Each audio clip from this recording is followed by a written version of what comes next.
In this tutorial, we will discuss the importance of updating your company signature on your paperwork. By doing so, you can ensure that all of your job worksheets are properly completed and so that if there is an insurance claim, you have completed all the correct processes.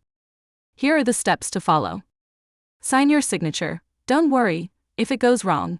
Just click Clear or Undo. Finally, click Save and you're done. How simple was that? Later on in the video, we will show you how to add this signature to move paperwork, job sheets, and also completion reports. It is always advised to get a job signed off, particularly in the moving business.